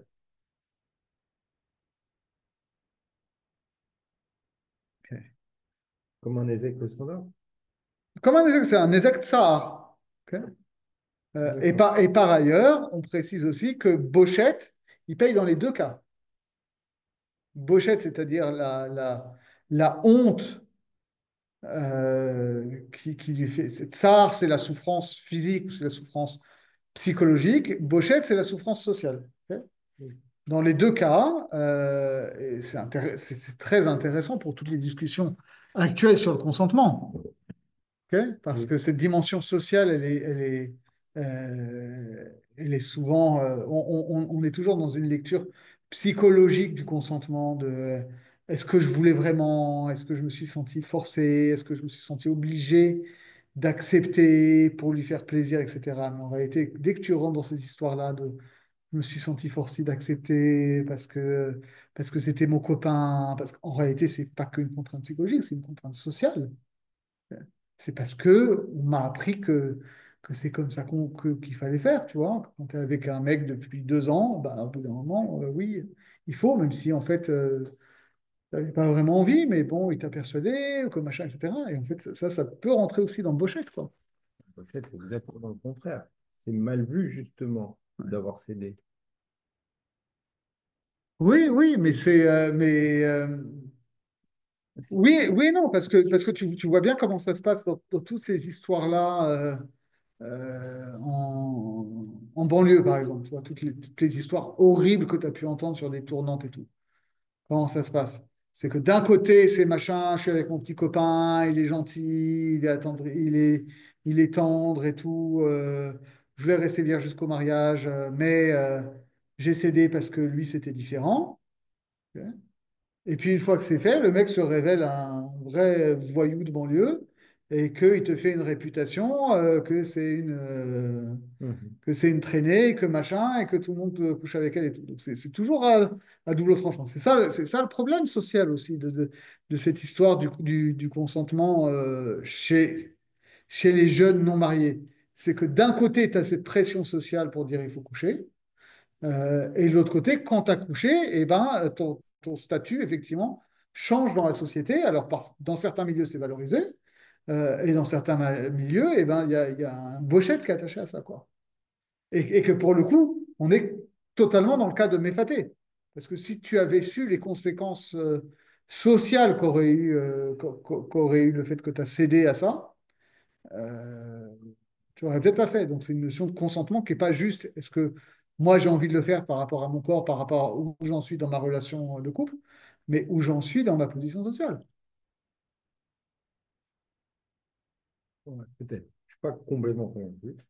Parce que En tout cas, pour... c'est complexe, quoi. Mais qu'il y a une répercussion sociale, c'est évident et indéniable. C'est là-dessus que je vois Bochette. Ouais. Bochette, c'est plus la répercussion Ouais. que le mécanisme qui a entraîné le, Ben là, on a deux mécanismes. Soit c'est honnête, ok, et, ouais, et tu vois bien que dans des cas de viol, il y a une honte sociale, hein, comme on l'a vu dans d'accord. le procès Pellico, la honte doit changer de camp, etc. Donc, ça veut Ok. bien dire que ça existe, Ouais, ok, même quand tu es victime. oui, je l'ai dit, Et indéniable. Dans Méfaté aussi, parce que Ok. tu te laisses convaincre par un petit copain qui est gentil, et puis en fait, tu te tapes l'archouma dans la cité. Oui, c'est d'accord. Voilà. Donc, Bochette, c'est dans la conséquence de. C'est pas le mécanisme qui entraîne le consentement. Non, mais ça veut bien dire qu'en réalité, dans c'est ça qui est intéressant sur ce lien entre honnête ou méfaté, c'est que le cas le cas de consentement, la problématique du consentement n'intervient pas que dans le cas de honnête. Oui, C'est-à-dire, d'accord. c'est pas parce que il y a consentement qu'il y a viol. Aujourd'hui, on est sur cette problématique-là. Et donc, on a Oui, du mal. c'est parce qu'il y a le consentement qu'il n'y a pas de viol. Oui, non, c'est pas parce que. Aujourd'hui, Ouais. Aujourd'hui, on est en train de dire, voilà, dès qu'il n'y a pas consentement, il y a viol. Ok.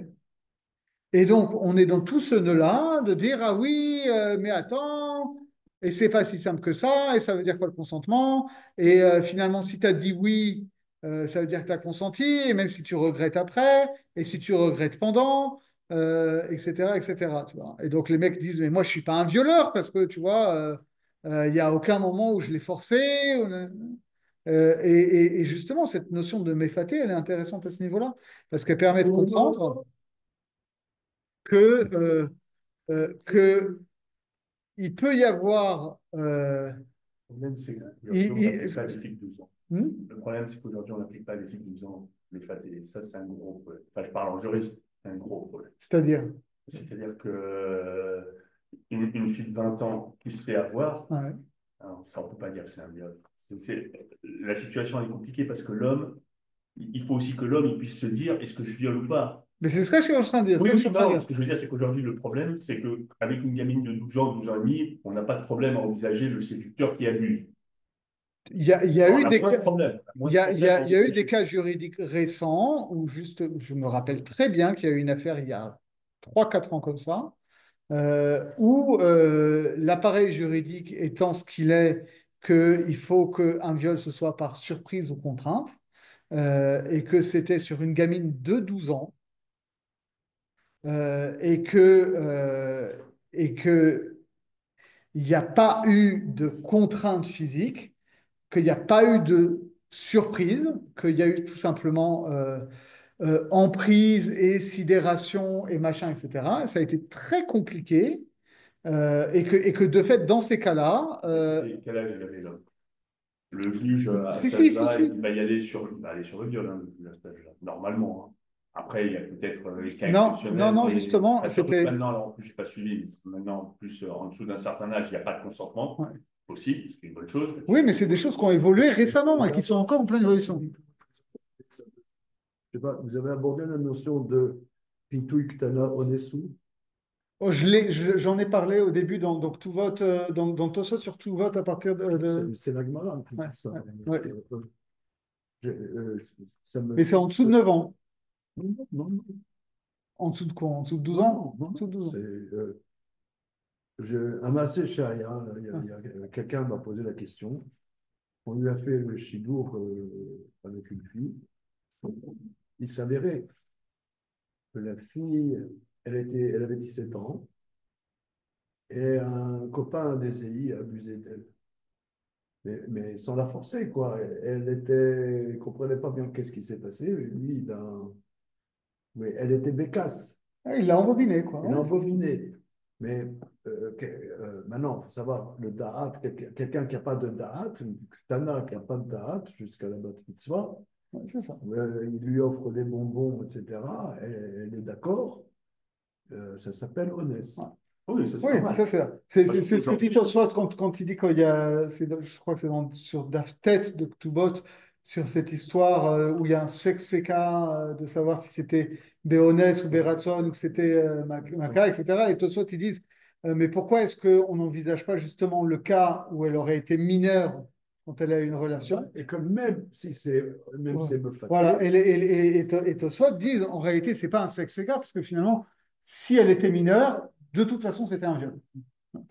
Mais justement, donc en fait, on n'a pas trop de problème là-dessus. Si, quel que soit l'âge de la minorité et de la majorité qu'on fixe, que ce soit 9, 10, etc., 12, machin, ça, dès qu'elle est légalement mineure, d'après la Torah, ça s'appelle un viol, et a ça priori s'appelle pour le droit honnête. français Et aussi. même si elle fait un grand sourire. Ouais, ouais, Non, voilà. mais ça, c'est normal, oui. Après, Parce justement, qu'en plus, c'est le comme cas ça. si c'est une adulte, mamache adulte, alors que tu dis c'est 12 ans et demi, ou c'est 16 ans, ou c'est 18 ans, ou c'est 35 ans, je ne sais pas, là, effectivement, on va rentrer dans d'autres considérations. Les problèmes spécifiques qu'on a là, c'est quand c'est des ados, en fait. Quand c'est des ados qui sont, est-ce que c'est des enfants? Voilà, Est-ce que c'est c'est des ça. adultes? Voilà. Ça, la nerve. Là, le cas, je te dis, c'était il y a une semaine. Quelqu'un m'a posé la question, machin. Vous savez un peu de Nafkamina. Mais elle était bécasse, tu vois. Elle ne comprenait pas ce qui se passait. Elle n'a pas hurlé, mais il n'a pas tapé. Mais Ouais. euh, C'est dur de Ouais. parler. Regarde, je te En retrouve droit l'article. français, en droit français, c'est dur de parler Ah, de viol. regarde, regarde, Maintenant, regarde. le juge, il y a toujours un juge pour dire qu'il y aura il y a viol, mais Regarde, voilà, regarde le compliqué de cas, dire qu'il y regarde a le viol cas. là-dedans. En En droit 2000 français, on parle en droit 2022, français. en 2022, le consentement d'une enfant de 11 ans au cœur d'un procès pour viol à Pontoise. Antoine avait 28 ans, Sarah en avait 11. Il lui a proposé une relation sexuelle. Elle n'a pas dit non. bah, Après avoir été poursuivi pour atteinte sexuelle, Antoine comparait finalement pour viol. Mais très souvent, justement, comme la définition du viol en droit français, c'est par surprise ou voilà, contrainte, voilà. et que là, il n'y avait ni En surprise ni en droit contrainte, juif, ce cas-là, c'est honnête.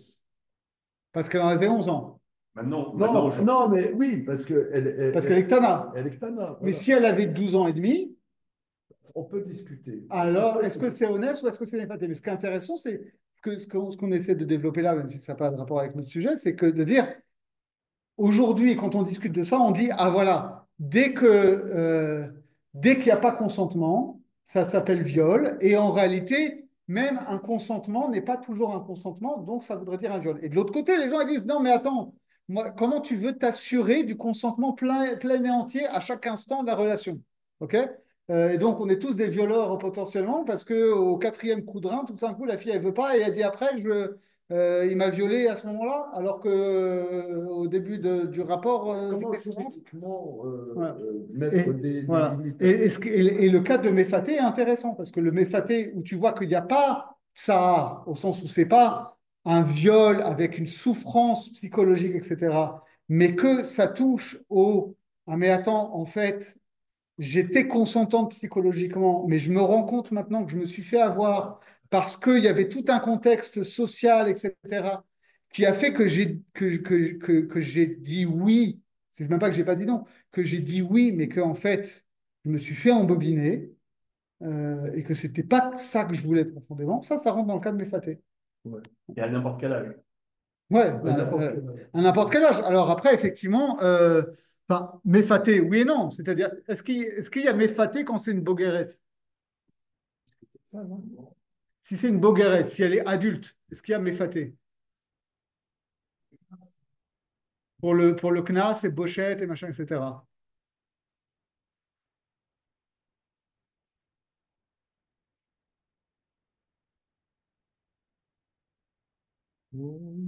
Faudrait voir. Bon, enfin, bon, voilà, c'est une piste. Alors, finissons sur notre Sugia quand même. Est-ce que c'est une atteinte au consentement? Mais Faté, c'est considéré comme une atteinte au consentement malgré tout? Alors, enfin, elle est consentante sur le moment, mais en fait, elle s'est fait embobiner, quoi. C'est lui qui lui a arraché son consentement. Alors, on finit. Rabbi aussi. Haïzvara Manale. Donc, et Rabbi aussi, d'où il apprend cette histoire que finalement c'est 50 shkalim dans un cas comme dans l'autre. Nafkale midetania kesef yishkol kemo arabetulot, sheyeh ze kemo arabetulot, ou mo arabetulot keze kasher. D'accord.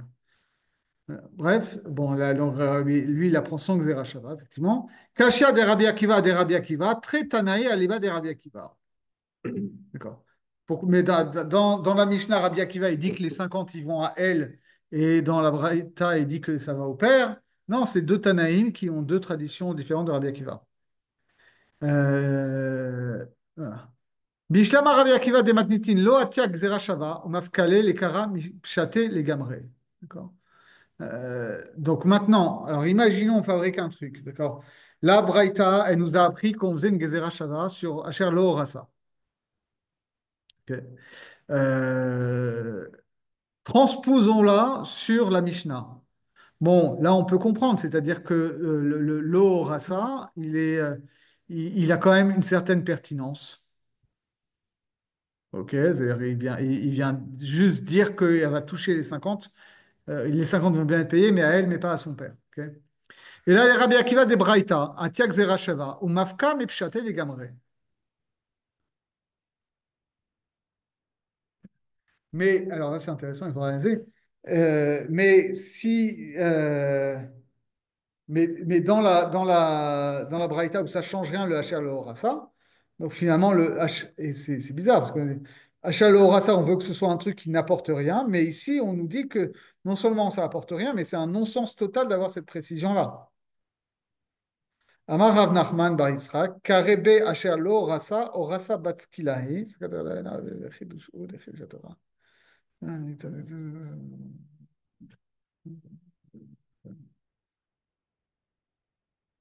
Alors, qu'est-ce qu'il me raconte là?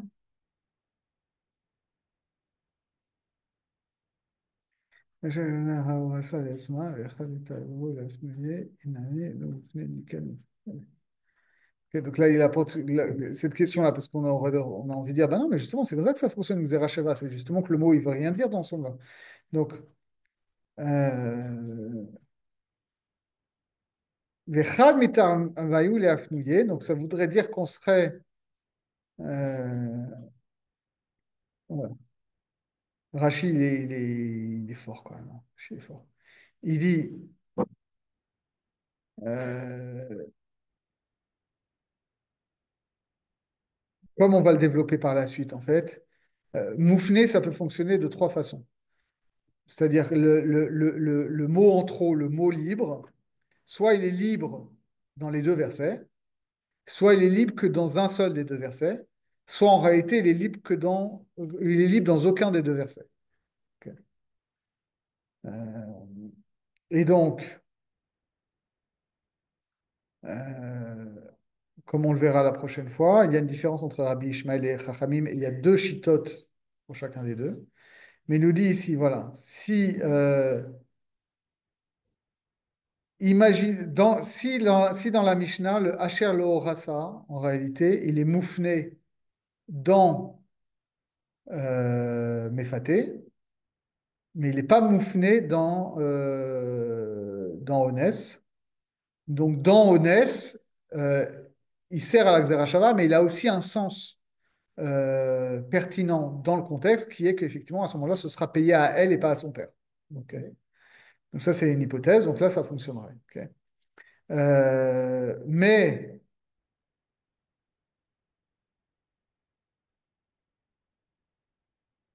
Inami, lo moufne lika le mifrach midé.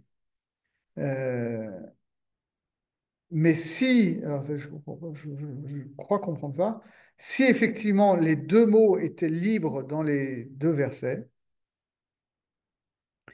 euh, dans la Braïta, Là, ouais, là, je suis dans Rambam, il mentionne pas l'âge de la fille, hein. pour Il Mefaté, mentionne le tout là, pour me tâter et Onès. Il n'y a pas d'âge. alors pour Renès, c'est sûr, dans Mefaté, Mishébeda Betula, Kodzi Loto Mishkan Chamishim Kesef, etc. C'est écrit dans le verset, mais il ne mentionne pas au niveau de la halakha. Mishébeda Betula.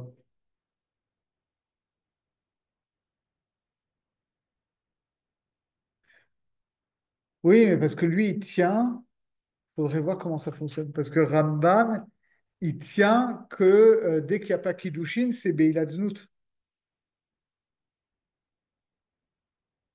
Ah, qu'est-ce que ça? Onès est à Bogeret.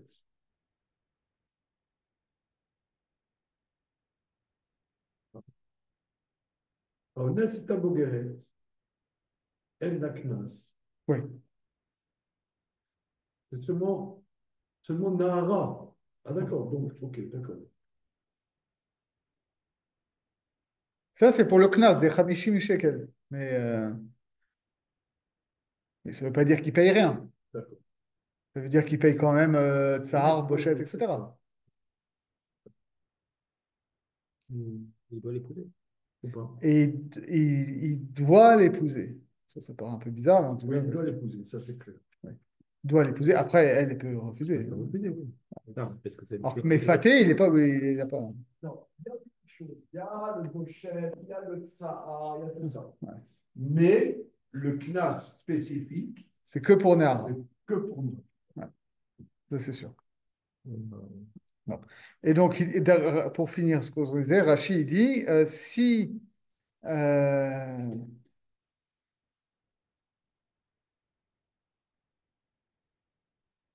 si du coup les mots sont libres dans les deux, ok, s'ils sont moufnés dans les deux, comme ce serait le cas dans la Braïta, à ce moment-là, l'ikal et mifrach midé, il y a même pas à discuter, quoi. Or là, on a discuté. C'est comme ça que je comprends, Rachid. Ok. Bon, on s'arrête là, on reprendra. Je commence à avoir l'esprit un peu trouble. De toute façon, lui, il va nous faire la lecture de ça. Et après, on continue. Ça vous va? Ouais, ouais, très bien. Ça marche. C'est dense quand même, hein. J'avoue que mon non plus, je suis pas très fan. Ouais, on va reprendre.